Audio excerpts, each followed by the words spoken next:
从小我就觉得自己是个习剑天才。我跟大家说，我会成为天下第一剑，但他们都只把我当成口出狂言的中二少年。可后来，我的狂言成真了。大家好，欢迎来到我的频道。7岁时，我被沧州卢家的家主捡回家，给卢小少爷做仆从。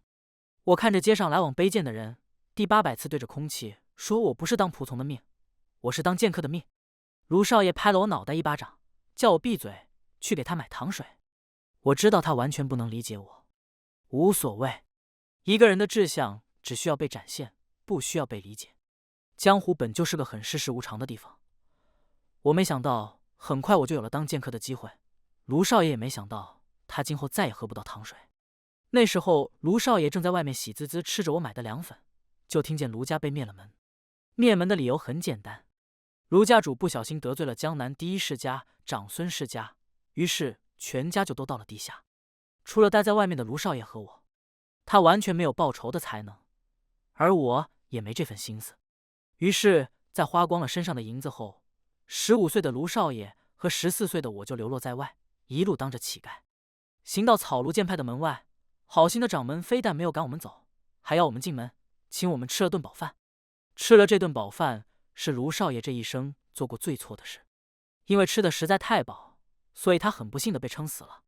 他死后，新山的掌门很是愧疚，面露哀色，连连长叹。我安慰掌门，没事，他全家都死光了，也不差他一个了。于是掌门亲手与我一起安葬了卢少爷，然后塞给我些钱，要派人把我送走。我说我不要钱，我要留下来学剑。掌门很爽快地答应了我，为我拿来一把剑柄拴着草环的剑。于是，在众目睽睽之下，我接过我人生中第一把剑。我握上这把剑，剑柄的凉意透过血脉一路滚进胸膛，然后催生出某种灼热。恍然间，我觉得自己就是为剑而生的，不禁脱口而出：“我会成为天下第一剑。”整个师门都沉默了一霎。47个师兄师姐看着我，面露复杂。我猜他们大概和卢少爷一样不能理解我，但我不需要被理解，我就是觉得自己会做到。在47个同门进行失败的憋笑挑战时，掌门走来拍了拍我的肩膀，温和一笑：“那就加油吧，加油成为天下第一。”我点点头，于是自此抛去了我的仆从身份，开始了我的剑客生涯。这一年，中原武林有37支剑道，每支剑道无疑都想争得剑道魁首。剑道既然需要有魁首，那自然也需要榜尾。我在草庐剑派待了3个月，才知道原来我们野草剑居然就是公认的那个榜尾。我用3个月学完了别人3年学的东西，此际门内再也没有一人看不起我，他们说我真的是天才。47个师兄师姐都很拥护我这个小天才，2个长老更是面露惊色，对我连连夸赞。掌门还是一副温和的样子，说只要坚持下去，我的梦想一定会实现的。他们待我很好，可我却有点不想在这待下去了。在剑术最烂的门派学剑，就算我能赶超所有人，又有什么意义呢？当我提出想走时，47个同门哭着把我团团围起，大长老就快给我跪下了，一把鼻涕一把泪求我别走。二长老却很生气，说我忘恩负义，做人哪有这样的道理。掌门出来打圆场，说他来亲自教我剑法，等3年后，我若还是想走，他便不会再拦我。掌门心很善，他的剑法也很烂，所有的剑式和要义，我在1年内就全都学会了。剩下的2年，便是我自己一个人日日练剑，夜夜冥想，不断创出新的剑式，悟出了一剑又一剑。悟着悟着，我就发现自己在慢慢忘掉野草剑，取之而代的每一式剑招，每一道剑气，都来源于我自己不可言说的神魂某处。我想，这就是我与生俱来对剑的感知与天赋。就这样3年过去了，我的剑术已经能远远吊打2个长老和掌门了。我实在觉得没有待下去的理由，于是我向掌门提出了要走，他没有拒绝。那天晚上，我在屋外听见了他和二长老的对话：“师弟，他既然还是决定要走，为何不3年前就让他走？你对他倾囊相授，他却是个白眼狼，你这又是何苦啊？”二长老骂我骂得很大声，掌门笑了笑，淡然道：“当时我想，如果他这3年间身上所附剑意只有野草剑，那么他注定便是我们野草剑的传人。但如果他悟出了属于自己的东西，那我便没有再留他的道理。而他现在所使出的招式，确实已经完全没有野草剑的影子了。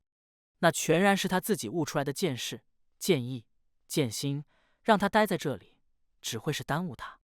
二长老又愤愤不平道：“耽误他？那我们呢？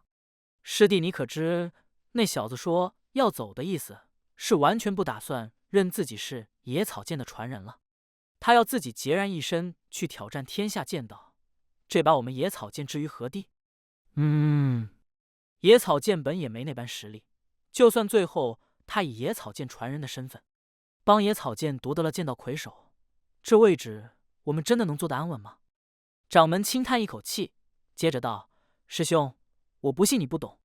如果有朝一日他真的能成为天下第一，所靠的也绝非是野草剑。”二长老连声骂了几句，又长长叹了口气。他们二人沉默了片刻，掌门轻声开口，结束了这场对话。他说：“野草毕竟身处荒芜微末，心在天之上的人又怎么能把他困于微末？2天后，我将那柄拴了草环的剑还给掌门，背好行囊下山。下山前，掌门拍拍我的肩，对我温和一笑，跟我说了最后一句话：能全然相信自己的人，就能一直赢下去。你要当天下第一剑，就得赢过许多人。”于是18岁那年，我离开了草鹿剑派，独自入江湖，去成为天下第一剑。掌门的话，我觉得很对。我要当天下第一剑，那就得去到处和人比剑，让全江湖都看见我的剑光，让所有人都承认我是第一。等我去把天下剑客都赢一遍，那我自然就是天下第一了。于是我就开始辗转各大剑派，与诸多剑道传人比了一场又一场。我知道我是天才，我是注定要成为天下第一剑的那个人，所以结果当然每次都是我作为赢家。我拎着一把去打铁铺随便打的剑，日日练剑比剑，渐渐已在江湖上声名鹊起。此时武林剑道上名声最盛的是坡叶剑，其剑道最厉害的传人岳西华，是大家口中最有希望成为天下第一剑的青年男人。于是我向他下了战帖，我说我要与他决斗，和他抢天下第一剑的位置。岳西华当然不是很没种的人，他接下了战帖。我们约定在这月初9，自碧山之巅生死决斗，邀天下剑客共赌。距决斗还有一段时间，此刻我刚吃了一碗阳春面，行在长街上。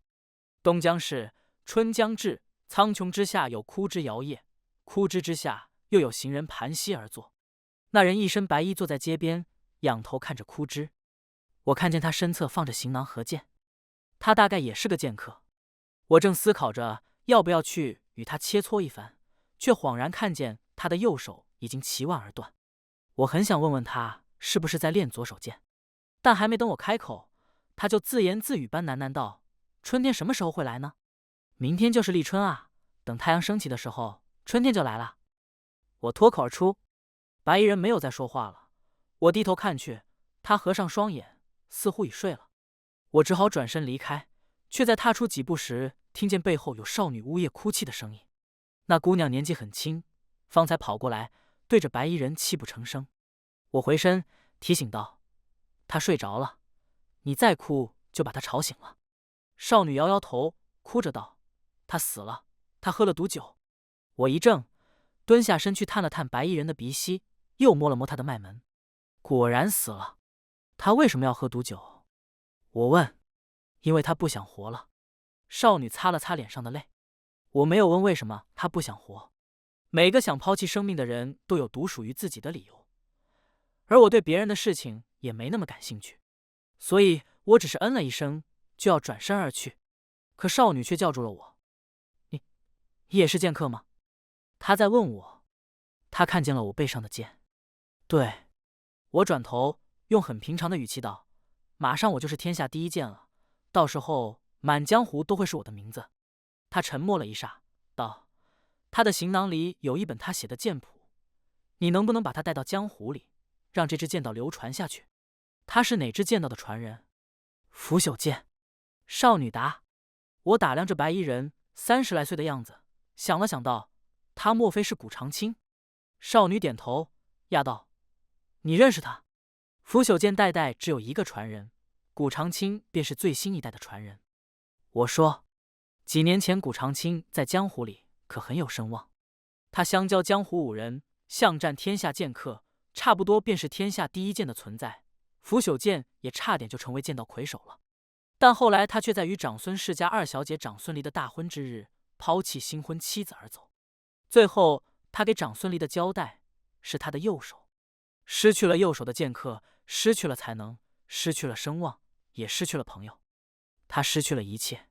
于是自那以后，这个曾经家喻户晓的剑客从此销声匿迹，拂朽剑也落入沉寂。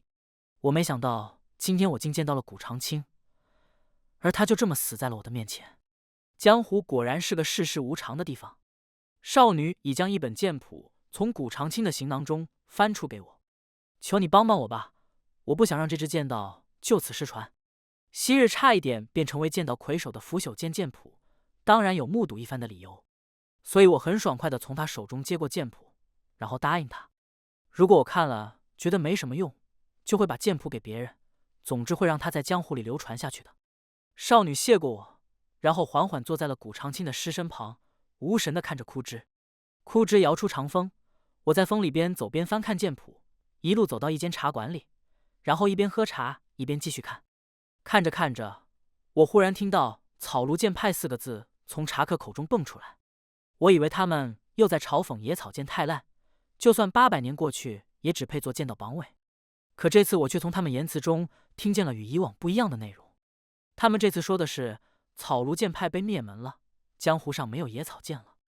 风还在吹，能吹起花叶飞尘，大概也能吹起人心中某种波澜。我抱着拂朽剑谱，又行在了风中。茶馆太吵，我要去找一个足够安静的地方，好好揣摩我从剑谱里悟出来的东西。于是我走到郊外连片枯草里，仰身躺下去。我闭上双眼，脑中思考着我在拂朽剑谱里看见的一招一式，还有提笔之人字墨中流泻出的剑意。我悟着悟着，胸膛忽有一块巨石般的东西重压而上，扼断了沸腾血流，压抑了跳动心口。下一刹，我脑海中的剑影纷至消散，取之而代的却是47张草庐剑派同门的脸。他们一张又一张脸在我眼前浮现，又转瞬而逝，但每一张脸我都看得清楚不已。其实我从前根本就不甚在乎他们长什么样子，也未必能记住每一个人。可现在我不知道为什么每一个人都清清楚楚地被我记起，每一个人也都用死亡为活着的我带来了念想。我不太明白到底为什么。于是我摇了摇头，继续思考剑谱上的东西。拂朽剑势在我脑海中翻滚而过，我又在剑与剑的空隙里摸寻着一丝剑意。当我捉住那抹剑意时，草庐剑派2个长老又晃出了身形。他们俩一个总忧心忡忡，一个总怒气冲冲。大长老很崇拜我，二长老很看不上我，但2个人都很喜欢提醒我去睡觉吃饭。我练剑练得废寝忘食时，大长老总喜欢催我去睡觉，慢悠悠跟我讲多睡觉有很多好处，不爱睡觉的人不会长寿。二长老就提着食盒丢过来，叫我不要忘记吃饭，说我饿死了不会有人给我收尸。他俩的身影一晃而过，我睁开眼望着天边悬起来的月，耳畔又响起掌门温和的一道声音：野草不是明月，不是朝阳，去不了太高的地方。夜风拂过脸颊，我发觉自己竟在流泪，也许是因为风太大了，吹得我眼睛疼。我记得当年我与掌门埋下卢少爷尸身的时候，那天风也很大，吹得我流了很多泪，把土打湿了大片。月光也有些太过刺眼，我揉了揉眼睛，擦去泪，又重新闭上双眼。目中一片漆黑里，拂朽剑谱的一招一式再度浮现。我看着一剑又一剑闪出剑光，一剑又一剑刻在我的心上。无数剑光在我心中纷乱盘桓徘徊，忽而幻化成一片阴影，淹没了一切光意。我猝然心口一痛，呕出口血来，而后我胸中积压起无法言说的一股苦闷，霎时难以呼吸。我痛苦的一手捶胸，这抹压抑却仍无法消解。很多年前，在我被卢家竹简走作仆从前，我有过这样的感觉，那是身濒死的万念俱灰，是心已死的绝望。我猝然一惊，明白过来，猛地从绝望里脱身而出，大口喘气，胸膛不住的起伏。绝望，拂朽剑的剑意竟然是绝望。我翻着剑谱，额头又有冷汗滚落。也许拂朽剑本来的剑意并非这般压抑到极致的绝望，但在古长青的心中，在他的笔下，剑谱一招一式竟渗出心灰意冷的绝望。这是他留给江湖最后的东西，也是他留给剑道最可怕的东西。我不禁凛然。天下剑道，成世间万物百态，自天地中取得的事物，纵使再强盛，又怎么比得过人心中一抹绝望？绝望？难道这天底下最厉害的一剑，竟然是绝望吗？古长青并没有使出这一剑，天下剑道的光芒没有被这一剑所湮灭。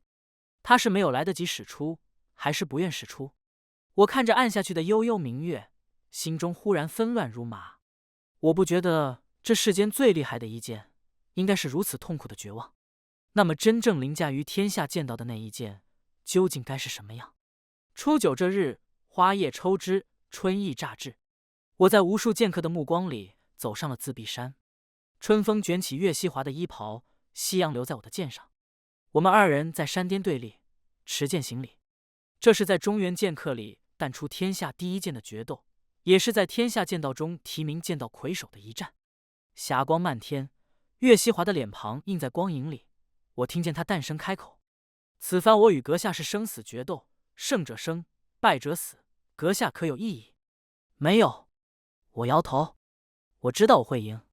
于是，在山腰众多剑客的屏息凝视里，两把剑刺穿云霞，破光而落。岳西华一剑刺出时，山间落光暗淡一刹，暗意卷袭剑身，引我胸口绽开。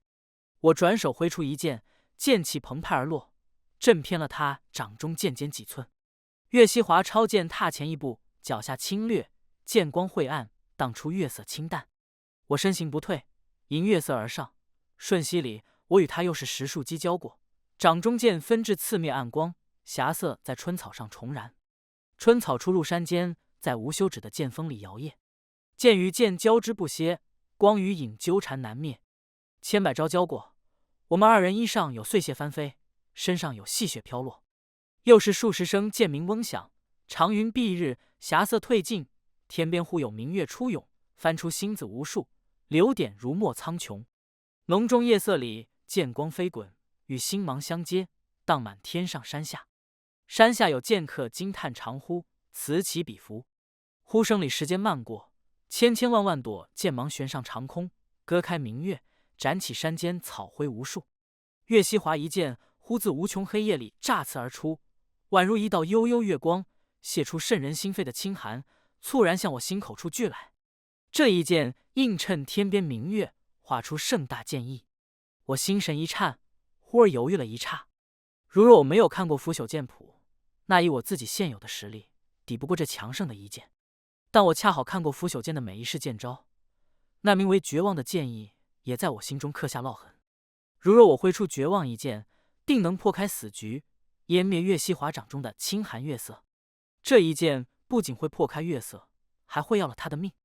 这一剑会成就我天下第一的地位与生命。可我不想挥出这一剑，我不想承认绝望是世间最厉害的一剑。我也觉得它不该是。我不喜欢绝望，很不喜欢。所以岳西华这一剑终归是落在了我的身上。我持剑划开一半剑势，剩下一半化作奔涌流血，在我胸前汩汩而落。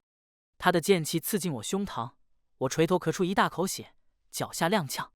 夜风再度卷来，是岳西华衣袍翻飞，乘月色斩下一剑。看似一剑，实则却是借了天边千万暗星，画出百道剑光，吸纳夜色无尽，将欲落我周身。这是他在这场决斗里的最后一剑，是他对我的必杀一剑。我在剑光里恍惚一刹，忽而听见了春草轻晃的细碎声响。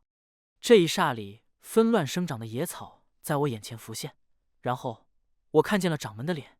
草庐剑派里春意大盛，连片春草上有孤雁低低飞过。那是掌门亲自教我剑法的第2年，我已经学来了野草剑的一切。我大喇喇躺在春草上，掌门倚着柳树擦剑。掌门，野草剑总被江湖人贬低，说它烂到就不该存在于世，你好像一点也不在意。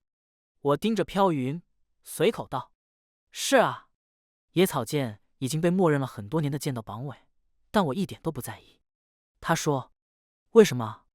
因为野草剑诞生于世，就不是为了去争天下剑道之位的。掌门轻声道：“原来你不想吗？我还以为每支剑道都很想与其他剑道一争高下，来证实自己的实力。你不想和他们争，难道是因为你早就知道野草剑实力太弱，根本没有争到第一的可能？”我直言。掌门闻言笑了出来，不回答我，却反而问道：“如你所言，野草剑与其他剑道相比，实力低下，坐实了这剑道榜尾之位，那在你看来，野草剑还有存在的意义吗？”我想了想，皱着眉，却一时想不出答案。掌门摇摇头道：“人生在世，难免为世俗评判所累，但若把这样东西当作人生的全部，我着实不能认同。人活一世，无非为心之所悦，体之所感。若只因所作所为不能让世俗的目光满意，就开始自我厌弃，岂非太过可悲？放在剑道上也是同样的道理。”他轻叹一口气，接着道：“难道没有世俗成就的人就不配活着吗？没有剑道成就的人就不配用剑吗？实力不甚强大的剑道就不配存于江湖吗？”我闻言怔怔，许久才道：“那你和野草剑所追求的又是什么？”掌门笑笑道：“野草剑的存在，并不是为了要与谁一争高下。这支剑道从来都不是一个争夺声名地位的工具，它是先祖与后人心中某种热忱的凝集。当年我们的祖师爷在草庐中寻到一抹剑隙里的热忱，为了这一抹热忱，我们世世代代将野草剑传承下去。这是这支剑道存在的理由，也是我们这群剑客活着的理由。”说罢，掌门垂目望向我身畔的片片春草，接着道：“所以野草剑是剑道榜首，亦或是榜尾，我都不在乎。我在乎的，只有我对这支剑道那抹亘古不变的热忱。”我听完，忍不住道：“你活着，只是为了这抹热忱吗？”掌门点头。每个人都有他想活下去的理由，每个人也都有他想去死的理由。这世间千千万万人，也有千千万万种理由。春风吹过柳枝，也吹来掌门的轻声发问。他问我：“卢白皙，那你活着又是为了什么？”我仔细想了半晌，然后道：“应该是为了成为天下第一剑。”掌门淡淡一笑，道：“你为何会想成为天下第一剑呢？”“不是我想成为，而是我知道我一定会成为。”我说得很认真，我知道我会成为天下第一剑，就像我知道我会死，是一个道理。那为什么是天下第一剑，而不是天下第一刀呢？我怔住，挠了挠头，想了一会，没想出答案。你第一次见到剑是在什么时候？掌门道。这一问让我心中一颤，记忆如潮般滚去许多年前。那是我7岁那一年，也是我见过太多饿死、病死的流民，以为自己也要迎来死亡的那一年。那是我从流民的尸堆里爬出，万念俱灰的等死。我忘了自己当时在想什么，但肯定不是想死。于是我就真的没有死，因为途经此地的卢家主将我就走了。那时黑夜将至，曙光躺下来，就躺在卢家主向我伸出的剑鞘上。他拿着一把剑伸向我，我就抓住那支剑鞘，被卢家主从地上拉了起来。他问我想不想活着，我没有看他，我只是在看那把剑。我看着剑说想。后来我再也没有见过那把剑，因为那把剑是卢家主一个朋友的，后来剑就物归原主了。而卢家使刀也从来不用剑。掌门听我说完，轻轻点头道：“一个人会对某样东西产生别样的感受，总是有迹可循的。因为特定际遇，这样东西钻进了你的神魂深处，构出生命里的某种连结。”我听着他的话，有些茫然。掌门看着我，继续道：“当时你身处濒死的绝望，心中一片灰暗，即使见过许多死亡，却仍对死亡有所恐惧，这是人骨子里的天性。所以那时的你极度绝望，又极度渴求一丝光明。卢家主将你从绝望中救出，但你第一眼看到的却是那把剑，你便把剑当作了那抹救你于绝望的光明，你也因此与剑产生连结。”掌门顿了顿，又淡然一笑，接着道：“你觉得是剑救了你，给了你希望，你认为你也不能辜负他，所以你才愿意与他产生羁绊，以至于拥有成为天下第一剑的志向。但归根到底，你活着不是为了成为天下第一剑，而是为了不辜负剑带给你的希望。为了这抹希望，你告诉自己要好好活着，要去成为天下第一剑。我听完看着掌门，心神俱领，久久无言。希望，希望就是黑夜将近时，天边洒下来的一道曙光，能够拯救一切，也能够杀死一切。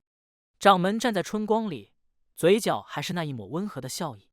我看着他的身形慢慢散作万千剑芒，剑芒纷纷扬扬，来来去去，又拼凑成腐朽剑的一招一式。黑夜之后总会有曙光，而绝望之后总会有希望。我心中恍然一暖，热意滚成流火，徐徐烧满胸膛。绝望永远不会成为支撑一个人活下去的东西，但希望可以。腐朽，腐朽，降服枯朽，制服死亡。能杀死枯朽的是天边一线春光，而能杀死亡的只会是人心中的一抹希望。所以腐朽剑真正的剑意并不是绝望，而是希望。自碧山巅，长云托月，扫出朦胧夜色。夜色流满月西华的剑身，他向我挥来必杀一剑。他这一剑挥来一轮清寒明月，挥来千万暗色繁星，挥来整个夜空。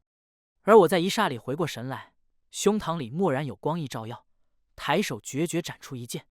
这一剑自上而下斜斜斩去，割开浓重夜色，落入斑斓烈光。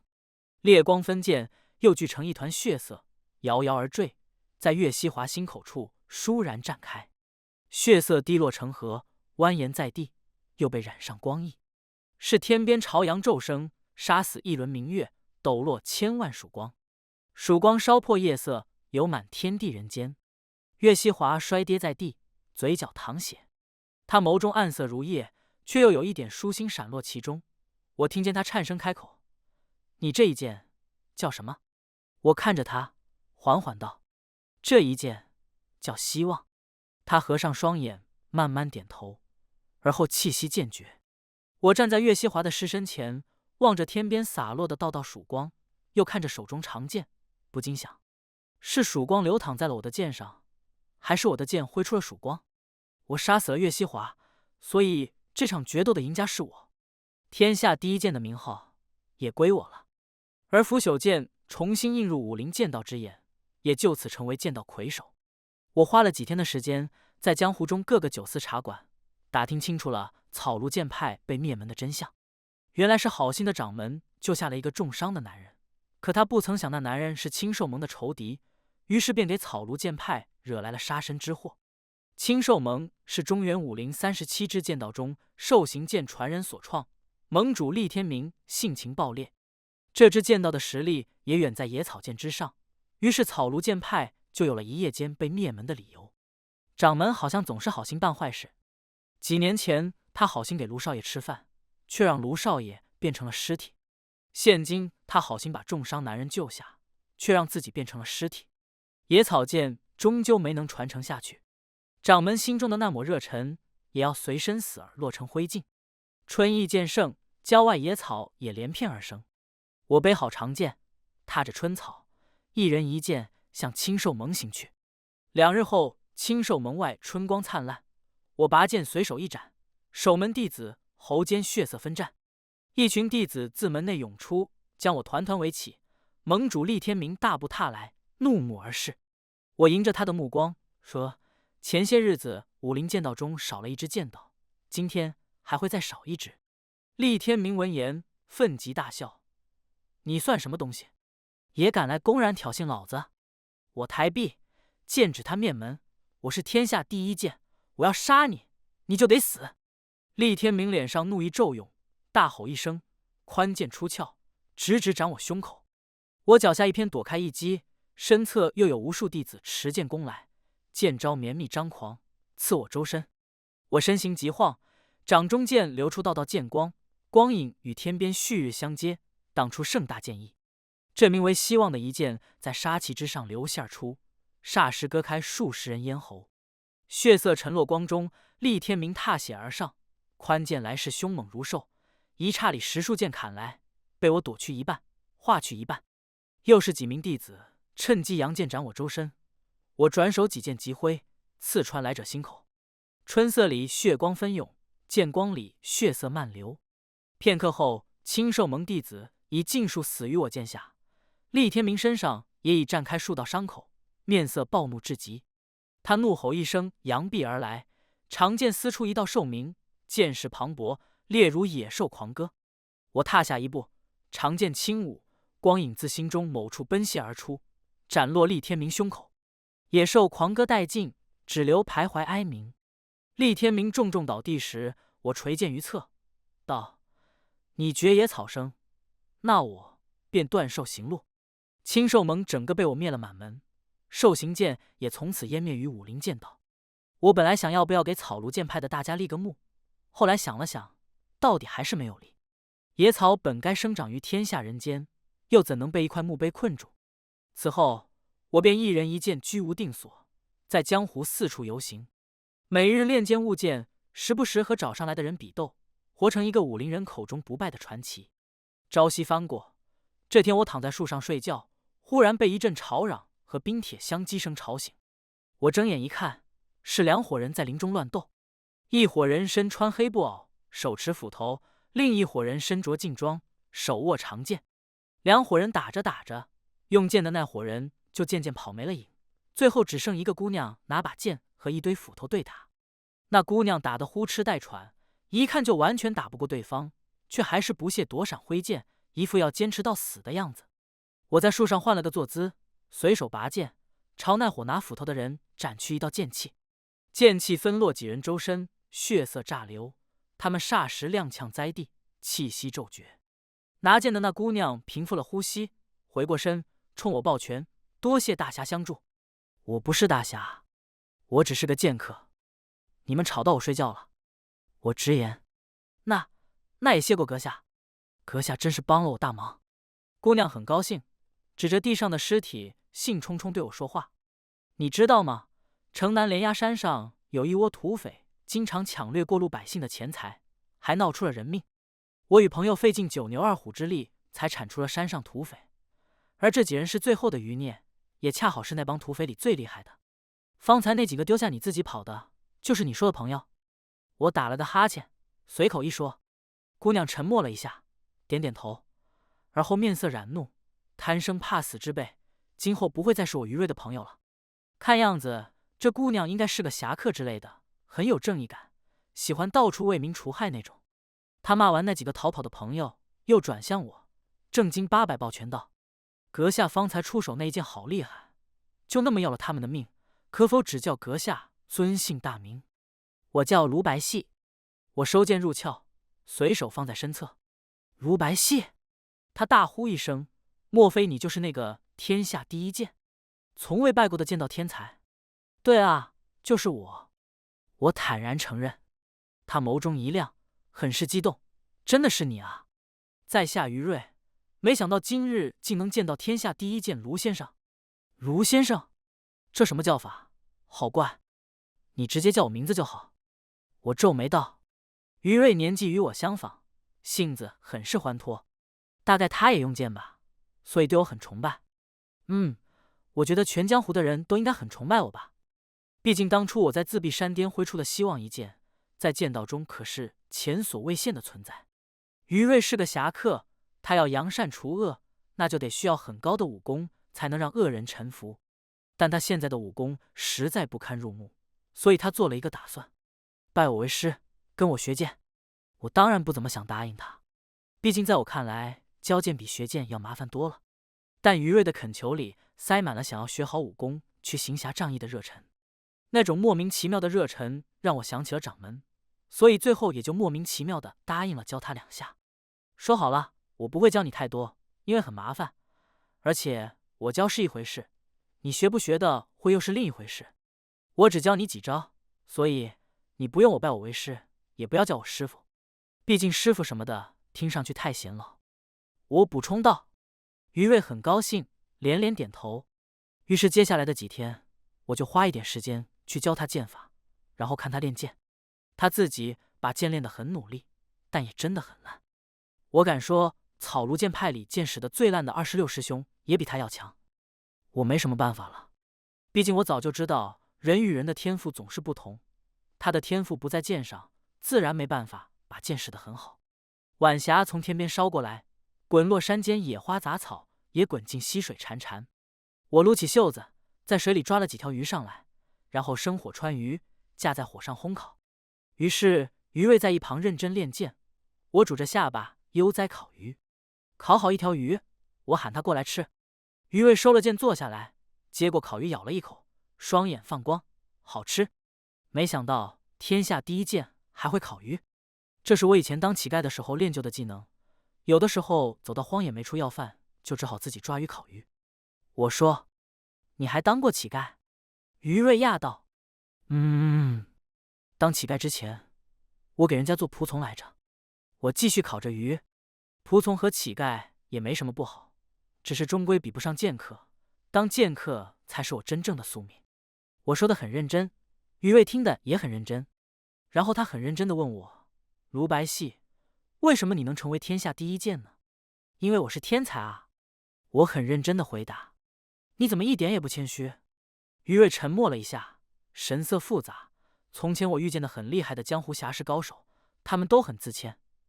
你这人，我为什么要谦虚？我很不理解，我就是很厉害啊，我能打得败所有剑客，为什么要遮遮掩掩？于瑞无话可说，许久才道：“你这么自大的人，真的有朋友吗？”“没有。”我坦白，我也不需要朋友，我有剑就够了。于瑞闻言点了点头，一副了然的样子。果然，天下第一什么的，多少性子都有些怪。末了他又一道：“你说你有剑就够了，可明明你对你的剑也没有多好啊，哪里不好了？”我也很疑惑。你的剑沾了血，你就随便放水里一洗，也不去擦，那不会生锈吗？你一点都不爱护你的剑啊？哦，你说这个，我不怎么在乎，等彻底锈了用不了了，那就再换一把嘛。我说着，又烤好了一条鱼，拿起来咬了一口，道：“我这柄剑不过是把器具，我爱的不是这个剑，而是那个剑。”于瑞皱着眉，歪着头，完全不懂我在说什么。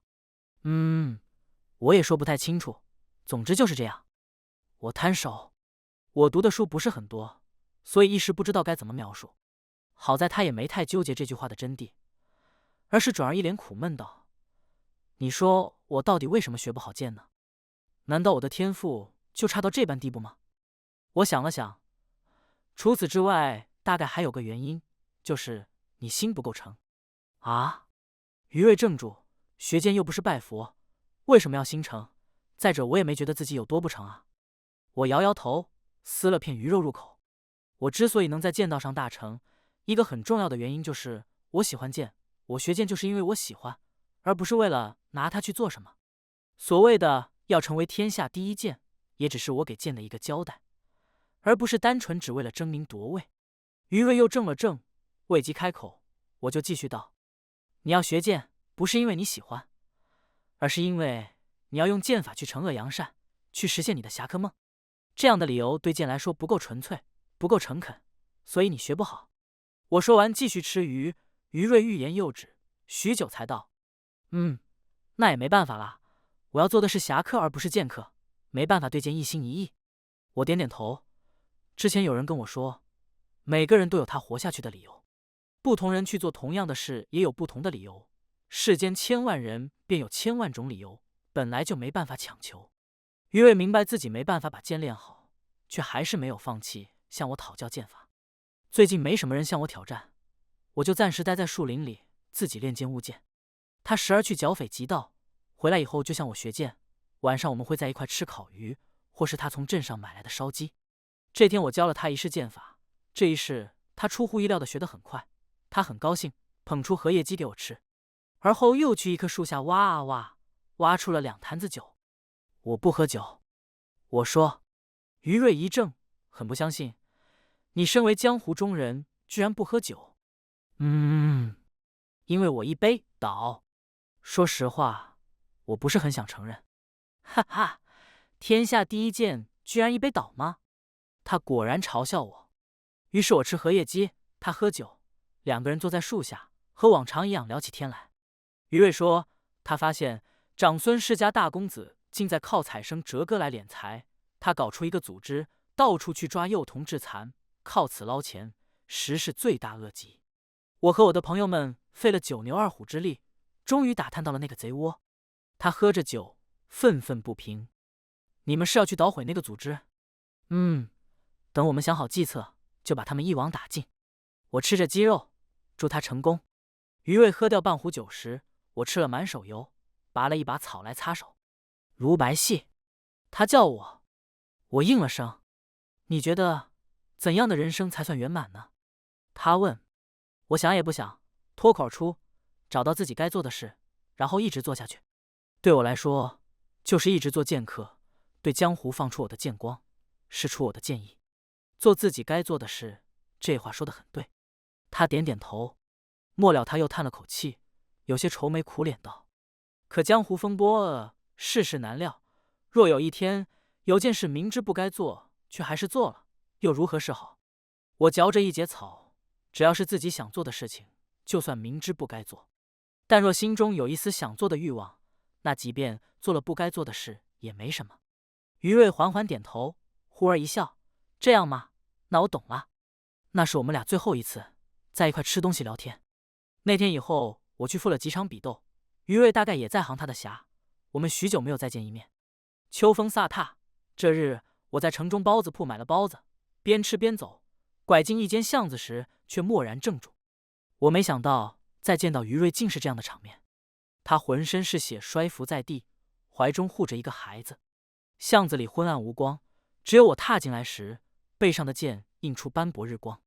日光洒在于瑞身畔的流血上，是我快步上前，出指封住他穴道止血，而后将他扶进怀里。他抱着那个昏迷的孩子，睁开眼看见我，流血的嘴角费力扯出笑：“卢白皙，你帮我把他送回家，好不好？”“怎么回事？”我的声音竟在微微颤抖。他喘着气，慢慢道：“我们本来打算这2天去捣毁长孙指的那个贼窝，但我那几个朋友却不打算去了。他们说，他们还是不想得罪长孙世家。”他说着，眼眶里淌出了泪。我不知道他是因为伤口太疼，还是太难过。“于瑞，你是不是傻？他们都不去，那你一个人怎么可能做得到？”我心间一颤，脱口而出：“因为他们就要对那群新抓来的孩子动手了。我只是想，嗨，能救几个是几个，却没想到我的武功还是太低微了，只救出了一个。”他说着，忽而吐出口血，看着怀中那个孩子，颤声道：“幸好这孩子还没有遭到他们的毒手。”我伸手摸着他的脉门，心中一沉。卢白皙，长孙世家几乎是江湖第一世家的存在，我去坏了长孙指的事，无论成功与否，都不会有什么好结果的。我知道我本不该去招惹他，可我实在忍不下去，我不该做，可是我想做，于是我就去做了。他费力说着，每说几个字便顿一下。只要是自己想做的事情，就算明知不该做，但若心中有一丝想做的欲望，那即便做了不该做的事也没什么。这话是你跟我说的，你还记不记得？我一时无言，胸膛里有波澜一层层起伏，一浪浪翻涌。许久才道：“你一个人势单力薄，为什么没想去叫上我一起？”于瑞闻言笑了笑，道：“你是剑客，我是侠客，侠客为民而生，剑客只为剑而活。我知道你没有那份心思，也不想叫你去做你不愿做的事。”我一怔，不知该说什么。巷子里变得很静，我只听见有秋风吹叶，簌簌无言。于瑞安静地靠在我怀里，不住地呕血。我知道他就不过来了。鲜血渗透我的衣袖时，他轻声开口：“我是不是要死了？”我沉默一刹，而后道：“是。”他闻言微微一笑：“我一直都在行侠仗义，我一直都在做我该做的事情，所以卢白皙，我的人生很圆满了。我又是见过许多人死在我面前，本以为自己早对生死无感，可此际才发觉，原来人是永远无法对死亡释然的，因为死亡不仅仅是带走了某人的生命，也带走了某些人之间的羁绊。”我安葬了于瑞，然后把他用命救出来的孩子平安送回了家。秋风卷天，枯叶垂地。我一剑挑了长孙芷他们那个贼窝，救出剩下的孩子，又跨过半座城池，砍了长孙芷的脑袋。我杀了长孙世家家主的长子，他当然不会放过我。天下剑客都是人，人不喝水就会死，而长孙世家就是他们的水。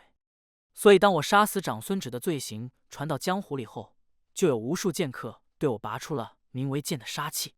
可我是天下第一剑，我一点都不把他们放在眼里。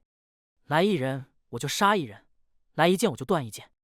我一路杀到长孙世家的府邸，光是杀了长孙芷还不够，我现在还想砍了长孙家主的头。因为我忽然想起当初卢家被灭门的陈年旧怨，至今还没有得到消解。提剑破开长孙家的大门，连杀数十剑客，接斩10数护卫，我杀至长孙家主的面前。他不明白我为何要杀他。我姓卢，多年前你杀过很多姓卢的人。我说。他思考半晌，骤惊道：“你是沧州卢家的遗孤？”我摇摇头，我只是卢家的一个仆从，但卢家主是我的救命恩人。不再有多余的言语，我一剑刺穿了他的喉咙。尸堆如山，剑流成雨，我从容杀开一条血路，直剑而出。杀了第一世家的家主，我会有什么下场？当然是被追杀，无休止的追杀。追杀我的人有很多，一部分人是因长孙家主亲朋好友发出的悬赏令，一部分人是出于对长孙家主的情谊，还有一部分则是源于无数剑客对天下第一剑名号的执着。如果能让天下第一剑死在自己手中，那无疑是最能轰动江湖的风光事迹。想杀我的人用什么武器的都有，但剑还是最多。此际剑只是一柄杀气，洋溢千万人欲望的杀气。从武人变成杀手，是剑客的悲哀。我杀了很多剑客，他们有的死得痛快，有的死得痛苦，不过终归都死在我的剑下。死掉的剑客有很多，但活着的剑客更多。整整3天，我没有间隙的挥剑杀人，看着无数死人倒地，又看着无数活人来临，我猝然意识到，人是不是真的永远杀不尽？即使我是天下第一剑，也没办法让所有人都去死，也没办法一个人对抗这一整座江湖。我开始有些恍惚，开始对自己失去一些信心。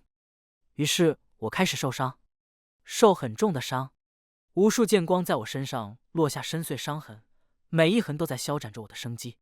10人又10人，100人又100人，化身杀手的武人不会再讲什么武林规矩。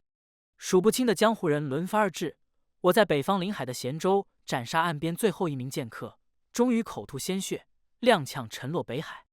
海水卷入伤口，刺痛感猝然让我记起几年前我离开草庐剑派，掌门对我说的那句话：能全然相信自己的人，就能一直赢下去。我浑身戾气渐失，模糊的神智却又有了一丝清明。我不该就这么死掉。开什么玩笑，我可是天下第一剑啊，怎么能就这么死掉？我果然没死，我是被海上的渔民救起来的。然而落地之处并非中原咸州，而是北海雪原，一片终年积雪的寒露。这片陆地上最出名的有2个人：雪鹿狼王与剑仙。江湖上，雪鹿狼王垄断北海雪原与中原间的生意往来，武林中剑仙一人一剑屹立雪原剑道之巅。和中原一样，北海雪原也有剑客，也有几支剑道。这些剑道中，温家剑是最为厉害的一支。温家剑代代单传，每一代传人，这黑袍、持雪衣白剑，被北海雪原剑客和百姓以剑仙称名。除了温家，剩下几大氏族的剑客，皆依附于雪鹿狼王，跟中原许多剑客心甘情愿为长孙世家效命，是差不多的道理。面前的黑袍男人向我解释了关于北海雪原的这些后，我看着他问：所以你就是剑仙？男人年纪很轻，20出头的样子，面容温和，却眉眼愁苦。我是温家现在唯一的传人，这剑仙之名只能由我来担，可我又着实配不上这名号。为什么？我一道。他叹了口气道：我们这一代其实温家剑的传人并不是我，而是我的兄长。我的武学天赋很差，对剑一窍不通，却对医术感兴趣。这些年来在雪原一直做的都是治病救人的事，所以练成温家剑，成为剑仙的人是我的兄长。原来如此，怪不得你医术这么好，原来你一直在学医，根本就没练过剑。我道：我是在这个名叫温延雀的男人屋子里醒来的，醒来时身上的伤口已被尽数包扎好了，是渔民将我从海上捡回去，而后温延雀又为我治了身上的伤，给我喝了几碗汤药。温延雀点了点头，面露苦涩道：但我兄长在不久前重病身亡，温家剑只能由我传承下去了。可你不是说自己对剑一窍不通，那要怎么传承下去？我如实发问。我不知道。他长长叹气，但我更不知道7日之后我要怎么办才好。7日之后是什么日子？他望着屋外皑皑厚雪，缓声道：7日之后是雪原温家与大漠百里家之间20年一次的比斗。这场比斗本该由兄长前去赴战的，但如今我闻言以了名。温延却一个几乎没学过剑的人，又天赋不好，7天后绝对会是败的那个。你是担心你赢不了他吗？不是生死决斗的话，就算输了也没什么吧？我说。温延却摇摇头，这是2支剑道，2种剑意酝酿了20年，跨越黄沙与飘雪的一场碰撞切磋，无论如何都该被双方认真对待。如果我就这样提剑应战，连对方一剑都接不下，轻而易举输掉，那便是表明我们温家并没有认真对待这场比斗，是将它当作儿戏般随意应付。你的意思是，就算要输，也得在双方势均力敌的样子下输掉？我道。温延却苦涩点头，我知道，以我现在的实力，7天后要想与西边大漠里最出名的剑客家族势均力敌，是绝对不可能的事情。我默然认同。7天，要想扭转局面大升实力，有天赋的人根本用不上7天，而没有天赋的人7天远远不够。空气里只剩下温延却的轻叹和药香弥漫。我闻着药香，忽然道：我替你去。温延却一怔，我继续道：我对剑的天赋很高，悟性很好，你把你们温家剑的剑谱给我，我很快就能学来，然后我就用你们温家剑法，全力以赴去应战。温延却的医术很好，给我用的也是最昂贵的药，所以7天后我身上的伤也好的差不多了。这7天里，我将温家剑的招式尽数学会，剑意全然领悟，只待拔剑相战。为什么我要答应替温延却作战？大概是因为他对我的救命恩情吧。如果没有他为我医治，流了那么多血的我，活下来的可能也不会太大。阳光落雪，坠开金色斑斓，斑斓里我身着黑袍，衣袂流过晨光，接过温延却递来的雪衣剑。那是一柄剑身白亮如雪的剑，与我身上的黑袍相称。今日我是剑仙，会全力以赴完成这场比斗。我握剑，指尖有微微热意。如兄，无论结果如何，在下都感激不尽。温延却朝我拱手，语声轻颤：你救了我，我应该这么做。我朝他扬扬头，救了你，真是我做过最对的事。温延却笑起来：我会赢的。我拍拍他肩膀，持剑转身而去。血色里阳光落痕，阳光下我与一名身穿黄褐色长袍的男人对立，他年纪也不大，与我相仿，想来便是大漠百里家最新一代的传人，阁下便是温家传人雪原剑仙。他抱拳开口：正是。我回礼：在下百里游，幸会。名字不重要。我说。百里游闻言一怔，随后摇头笑道：那便请吧。飘雪骤停一息，2道剑光刺穿晨风，呈凝雪相击，一声清明悠远荡开天地。天地间风雪再度滚落，我偏身转手一剑刺男人肋下。百里游步子后撤，横剑而抵，2剑击出碎光炸落，血气萦绕。我撤剑再刺，7剑连斩，7道血色朝面前褐袍滚落而去。百里游身形骤变，躲下3剑，还我4剑，剑剑如日下炙烤沙砾，热意随风卷来。几丝热意如刃，翩然割开我衣袍，绽开碎屑落雪。我踏雪而上，一霎里几剑刺出，剑光作雪，剑气如冰，尽落男人要害。男人时避时隔，剑色昏暗如土，在风雪中斩出一线杀意。又是百招过后，我掌中剑挑来身畔冰雪，雪水流淌作刃，撕开他肋下一道血痕。百里游身形一滞，又扬剑促攻，10数剑接斩而来，剑意大盛。天地冰雪恍如一瞬间被黄沙浸满，催生出万千热意，遏止此间寒气。我心中一颤，灼热剑光交织而落，在我周身落下碎如沙粒般的伤口，痛意纷然绽开。温言却之前对我说，上一次双方的比斗是在西域大漠里，所以这次便是在北海雪原。如今身处雪原，周遭冰雪本该更利于我使出剑意，但我却蓦然发觉，温家剑就没有胜的道理。千百招教下来，我看出温家剑的剑势不如百里家族精妙，剑意也不如对方深远。温家剑中冰雪是无尽般的空明，百里剑中黄沙却粗粝混沌，一粒粒把空明填满，将雪意赤出。无穷黄沙消磨着无尽冰雪，混沌能够侵蚀空明，空明却无法吞噬混沌。我轻轻吐出口气，无暇理会伤痕，掌中又是一剑乘雪而落。温家剑敌不过百里家，但我说了，我会赢。苍穹之下，血色已被剑光淹没，我挥出的每一剑都受制于温家剑招与剑意。希望一剑可救万物，可杀万物。我是天下第一剑，悟出了这天底下最为厉害的一剑。如若我使出这一剑，便无需再有死后的绵长缠斗。可我不能这样做，这是温家与百里家的比斗，如今我是剑仙，代表温家而战。我要打败面前的男人，就只能用温家剑法。远在千里之外的黄沙在我心上飘摇，百里游剑上昏黄光影刺落雪间滚作血色，血色在我腹间漫流。我忽而扯出一笑，万转雪衣白剑朝6个方位急斩，旋出一朵霜花，炸落百里游的胸膛。昏黄剑光骤散，一道长痕在他胸前化开。他沉肩吐气，再度抬掌扬剑。周遭雪气腾作热雾，天地间生尽光暗，万物好似骤止了一霎。我知道，我要见到百里剑中最绝妙的一式了。百里游掌中剑光刺破天地，抖落黄沙幻影。日光与不存在的黄沙遥遥相映，湮灭雪原寒意，催生出层层叠叠的热浪。层叠热浪滚滚，一霎里又交织作网，朝我周身罗去。而下一刹，千万线网会作一浪剑光，正对我心口急刺而来。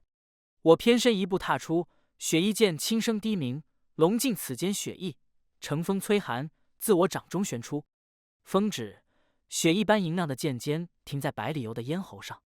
然后我听见自己整条左臂砸落雪地的声音，也感受到断臂处血扑骤涌，丝丝点点溅上脸颊。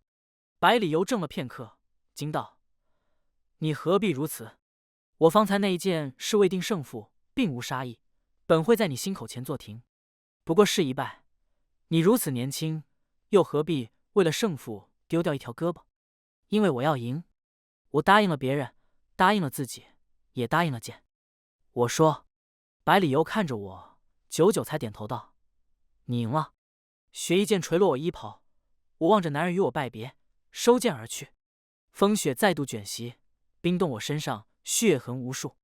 温言却为我包扎好了伤，他看着我的断臂处，双手在颤抖。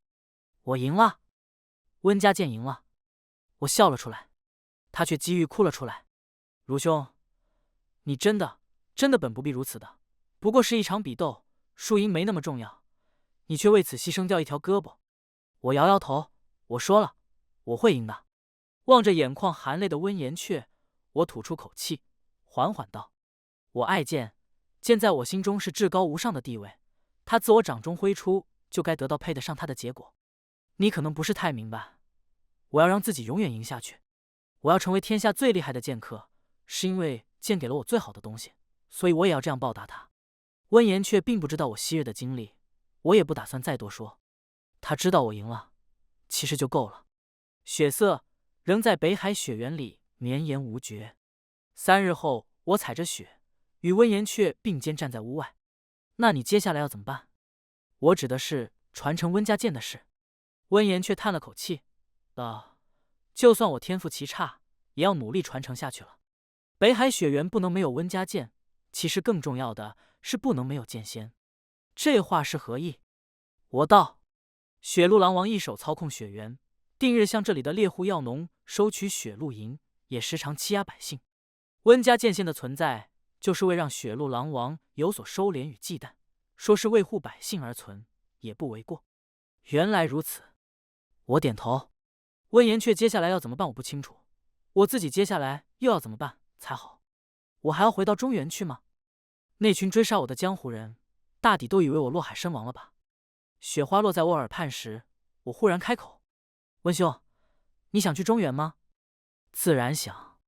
温言却点头。我知道中原有许多要材我没有见过，也有许多名医值得拜访，可惜大抵没什么机会去了。我偏头看着他道：“你去中原，我留下来，怎么样？”温言却怔住，半晌才道：“你是说，你要代替我成为剑仙，永远留在北海雪原，是这个意思？剑仙我来做，这儿的百姓我来守。”我说着，摸了摸左侧空荡荡的衣袖。放心，我少了一只胳膊也很厉害的。那什么雪鹿狼王要是敢做的太过，我一样能砍了他的脑袋。温言却听我说完，忽而扑通一声跪在我面前：“你干什么？”这次换我怔住。卢兄，这份恩情，我温言却此生没齿难忘。他目光激动，语声震颤。我轻笑出声，摇了摇头：“你先救的我，谈什么我给你的恩情？何况这里又冷又静，很适合练剑悟剑，我本来就挺喜欢的。”温言却还是很感激我，又连着给我磕了3个响头才罢休。我看他磕得高兴，就没阻止。于是我正式将雪衣剑作为自己佩剑的那一天，温言却也收拾好了行囊，打定前往中原。我托付给了他一件事，那就是之前我悟出希望一剑后，重新撰写了一本腐朽剑的剑谱，让自己的剑意落笔成墨，流淌招式中。而这本剑谱我如今交给了温言却，请他帮我带到中原去，带到哪，带给谁都好，只要能让他在中原天地里流转更存。温言却走了，他带着他的医者仁心，也带着我的希望剑意。我知道从今以后，我都要与温家剑作伴了。我要埋起我自己的剑意，一辈子被北海雪原所束缚。我知道，其实我不该这么做，可我却有一丝想这么做的欲望。正如我曾对于瑞说的，只要是自己想做的事情，就算明知不该做，但若心中有一丝想做的欲望，那即便做了不该做的事也没什么。我呼吸着血气，轻轻晃动掌中雪衣剑，看见天边日光飘洒。今后即便我不再使出希望一剑，曙光却也没有从我的生命里消失，因为曙光不在剑上，而在天下人间。全文完，感谢您的观看，每天上新精彩故事，喜欢就订阅吧。